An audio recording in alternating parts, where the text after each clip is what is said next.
Welcome to How I Raised It, the podcast that goes behind the scenes with entrepreneurs who've raised capital. We uncover the tips, tricks, and techniques they use to get investors to write a check. Strap in and turn it up. Hi, welcome to another episode of How I Raised It, produced by foundersuite.com. Today I have Steve Glenn of Plant Prefab. How's it going, Steve? Good. Great to be with you. Thanks for taking the time. We're going to do a quick one today, so I'm going to go fast, straight to it. What is Plant Prefab? What do you guys do? We design and manufacture custom, high quality, sustainable, single and multifamily homes. And I was looking at the website. There's some beautiful examples on there. Maybe describe for the audience what these look like. I could do it, but you probably do better justice. Well, we do custom projects, so they look like whatever the clients need them to look like. We've done. There really are two kind of entities. One is Living Homes. It's our design studio, and we focused on modern design by a bunch of world-class architects, people like Ray Cappy and Kieran Timberlake. So those are modern. They tend to be more modern, kind of almost reflected California modernism, open floor plan, a lot of glass, indoor, outdoor. But again, those are Living Homes designs. If you look at what Plant's done, there's a much greater range of design. So you can go to livinghomes.net and see Living Homes projects. And then Plant Prefab has both Living Homes and other projects by architects like Toby Long and others. But these are pre-made sections of homes, and just from a somewhat cursory glance at the website, everything is a rectangular shape, right? I'm assuming it's coming in shipping containers. And so then they're made offsite and then assembled on the home site. Is that correct, or am I? Mostly. We don't do shipping containers. They're modules, and they're built. So modules are like big Lego pieces. They're sections of the home. They tend to be much wider than a shipping container, which is 8 feet wide. Ours tend to be 12 to 14 to 16 feet. They can be 60 feet long or less. The homes we do are rectilinear, but they're definitely not squares or rectangles. They have double height spaces. They have spaces that come in and come out. So we can put together the modules because, again, the modules are custom made. They're not shipping containers, so they're not the same shape. They vary based on the project. They're built in a controlled all-weather environment, our factory in Rialto, California. One of the reasons why can be a better way to build is in parallel to the site work we're building. In parallel to what happens on the foundation, we're building off-site. So normally in a traditional construction process, you have to first do all of the site work, the utilities, the grading, the foundation, before you can start the framing, electrical and plumbing. With us, while the site work is happening, we're working off-site on the vertical, so we can build in half the time. Modules are built in the factory from 1 to 3 months, depending upon the size of the project, and they're shipped in a day and installed in a day. Interesting. And are they fairly reusable? The modules reusable amongst different clients, or is each customer getting a fairly custom set of modules? Custom. Okay, interesting. Yeah. Very cool. Well, we want to get to fundraising, but where'd you come up with this idea? What were you doing before this? Where'd the idea come from? Well, my background's in technology. Worked for a number of startups, founded or co-founded, worked for Apple, worked for Disney. But my first love growing up was architecture. I wanted to be an architect. I had books on Frank Lloyd Wright and Legos and blocks. In college, I did a summer design program and learned that I really had neither the talent nor temperament to be an architect, unfortunately. But I learned about developers, and one guy in particular, Jim Rouse, who really became my first professional role model by example. I never met him, but he helped me to appreciate that if you actually care about the quality of the built environment, developers are much more important than architects because they set the agenda of what actually gets built. So I concluded someday I should become a developer because I don't have talent to be a good architect, in my opinion. But the world could use more responsible developers. So that's how this came about. And he also kind of turned me on to the concept of being a social entrepreneur. So that too was important to me, to try to wed profit and purpose in what I was doing. Let's touch on that for a minute. So I guess the purpose is these are more affordable, more eco-friendly. I mean, to kind of give us how this is a social good, social benefit beyond just.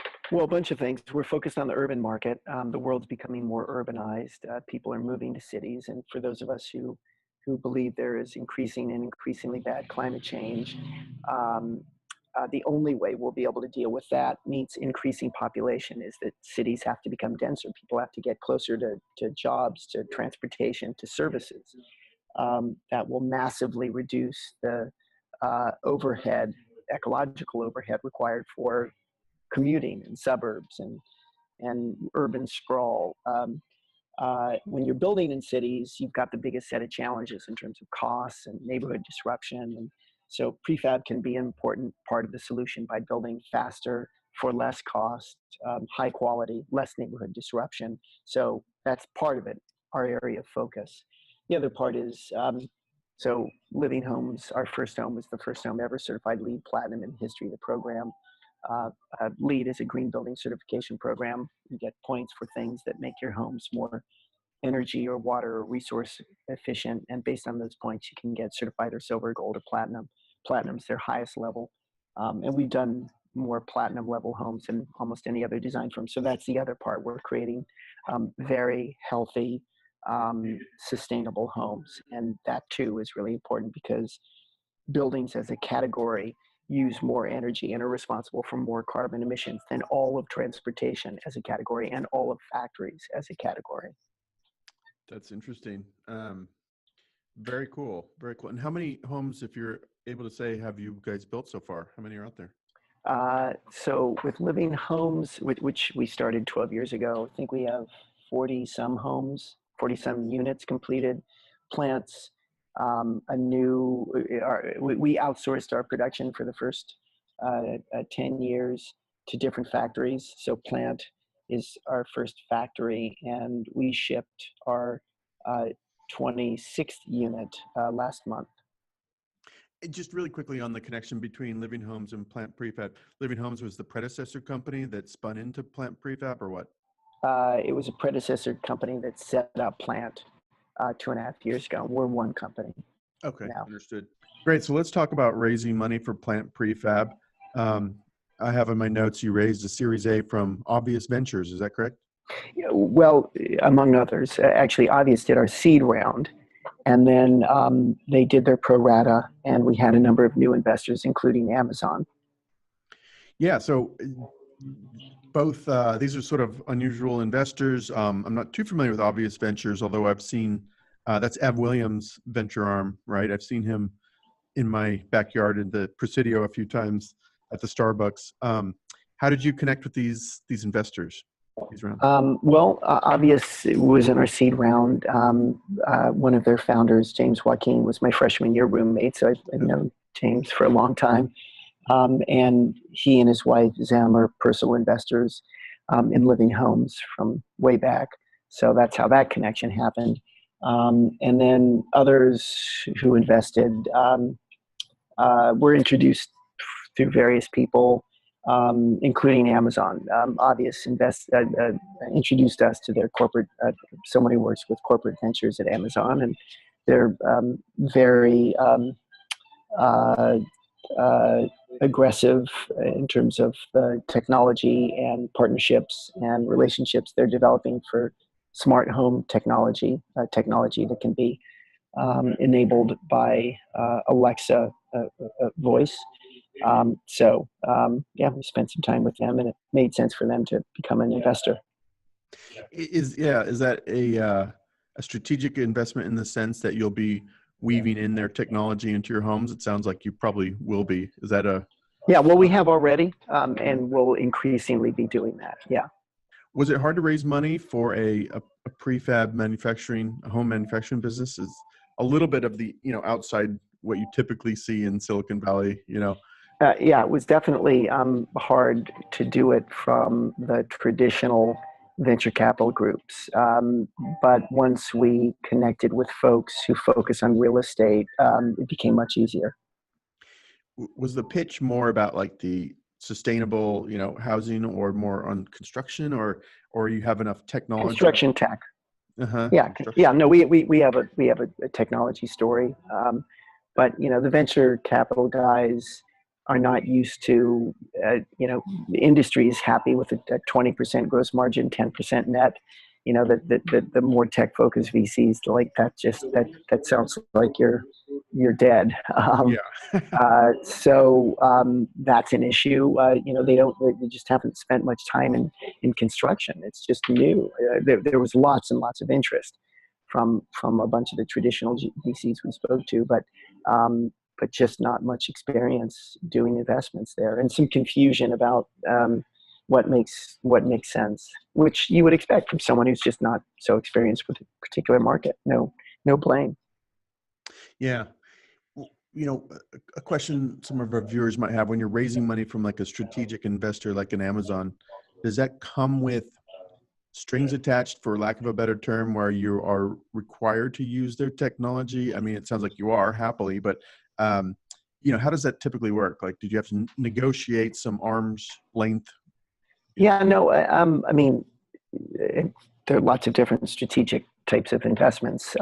So the quick answer is it comes in all forms. We have two strategic investors. Amazon is the only one we've announced, and neither one of them comes with any very specific requirements about what we have to do. And I think that's smart on their parts. I mean, these initiatives, at least in my experience, typically are led by venture groups in those companies, and those venture groups have a responsibility to ensure that it is an appropriate investment, i.e., it has some possibility of making a venture-like return, i.e., a number of them will fail and some will do well, and at least 1 out of 10 will do really well, right? But typically they're not going to get involved unless they see some opportunities for synergy between the companies. Yeah. Do you have competitors that are funded? I mean, when I think of prefab, of course, you sort of think of the old definition of prefab housing, which is mostly trailers and modular, homes you would find in a trailer park. But I'm assuming there's kind of this new wave of prefab companies that have emerged. I feel like I've seen a few around there. Do you have a lot of funded companies or competitors out there? No, not a lot. Particularly when you say funded, and particularly when you're talking about more than seed funding. But I think that the one that's kind of raised the most and most well known is Katerra. They've raised $800 million. They're focused on the large multifamily space. Absolutely not our focus. They're not doing small projects like we are, so we're really in different lanes. And they're also very much a development company. So a lot of that money is focused on specific development projects. And there again, that's not what we're doing. Yeah, interesting. So where does this funding take you? Does it just help you have the working capital to fulfill demand, or does it take you into new markets, different segments? We're going to build out some technology. We're going to kind of staff up. We'll be opening other factories in time. We'll be doing some fun sales and marketing stuff. So all the above. Yeah, interesting. Cool. All right. I know you have a hard stop in like a few minutes. Any interesting anecdotes or tales from the funding trail, or anything you would do differently if you were approaching this all over again? Yeah, I mean, they would have sought out folks who came more from the real estate world, private equity guys, the real estate focused firms. I would have sought them out and spent not so much time with the traditional VCs. But look, to the degree that people like us and Katerra and others do well, the traditional guys will get into this. There was a lot of interest, just not so much experience. So I suspect that will change in the next few years. Is that a concern? I mean, you have these huge home builders, of course, and if they see a little clever upstart like you guys starting to take some real market share, do you wake up in the middle of the night ever thinking about KB Homes or whoever the incumbents are? Is that a threat, or you guys are in totally separate sandbox? Totally different. Again, it's like Katerra. I mean, those guys don't do individual homes in small construction projects, small multifamily in cities. That's just not their focus. So no, I don't spend any time concerned about them, and we're rounding error to them. So yeah. Yeah, interesting. Great. Well, any other tips for folks in the housing home market? Any tips you'd like to extend, or have we covered everything? I mean, the main one is just think carefully about who you're talking to about money. I mean, I think you'll have a harder time with the traditional VCs right now. But again, check back in a year or so. Let's see how we and some others do. So yeah. Cool. All right. Do you live in your own product? Do you live in I your own? do, yeah. I live in the first one that was designed by Living Homes, which was built by Ray Cappy, and again, first home ever certified LEED Platinum. It was installed in 8.5 hours. If you go to either Plant Prefab or livinghomes.net, I think both. It's like it's the first home you see in a sequence that kind of scrolls by. Where do you have it? What city are you in? Santa Monica. Santa Monica. Awesome. Yeah. Cool. All right, Steve, I'll let you go. This is fun. Thanks for it. And if people want to learn more, it's just plantprefab.com or livinghomes.net. Those are the two URLs. That's it. Thank you. All right. Keep up the good work. I like these homes. Thank you very much. Thank you very much. Let me know when you get this online. Okay. Thanks. Bye. All right. Appreciate it. Bye.